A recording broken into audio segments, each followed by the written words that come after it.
Mr. Secretary, who won the July 2024 Venezuelan presidential election? Oh, I think the whole world would acknowledge it was Edmundo Gonzalez. Who lost that election? Maduro. And his vice president, Delcy Rodriguez. Now, you have made the decision, the administration has made the decision in the aftermath of the attack that Delcy Rodriguez should be leading the country. Let me read something that President Trump said about her on January 14 about Delcy Rodriguez, who lost the election with Maduro. We just had a great conversation today, and she's a terrific person. I mean, she's somebody that we have worked with very well. Let me tell you what Delcy Rodriguez said the day after Venezuela was attacked. Governments around the world are simply shocked that the Bolivarian Republic of Venezuela is the victim and target of an attack of this nature, which undoubtedly has Zionist undertones. What the hell did Delcy Rodriguez mean when she said this attack had Zionist undertones? I'm assuming you have no idea.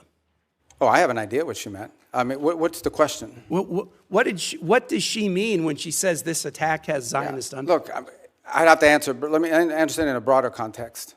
No one here is telling you that this is what we want to see in the long term. Okay.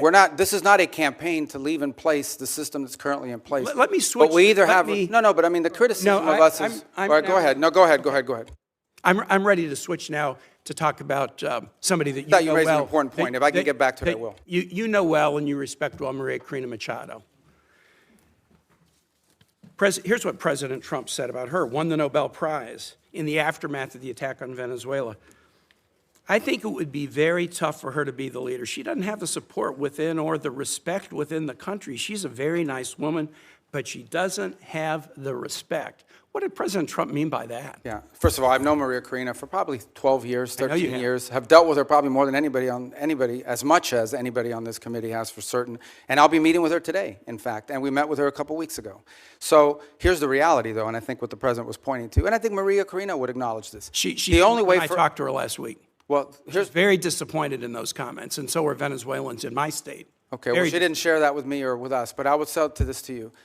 The president is acknowledging is that today, as it stands, whether we like it or not, the elements of control in that country, the people with the guns, the people that control the guns and the institutions of government there, are in the hands of this regime. So we either, on the one hand, we're getting criticized. Some people are saying we don't want regime change. On the other hand, we're being criticized for not undertaking regime change. Mr. Secretary, what we're trying to trigger here is a process of stabilization, recovery, and transition to something where Maria Corina and others can be a part of. You have respect for her, don't you? Sure.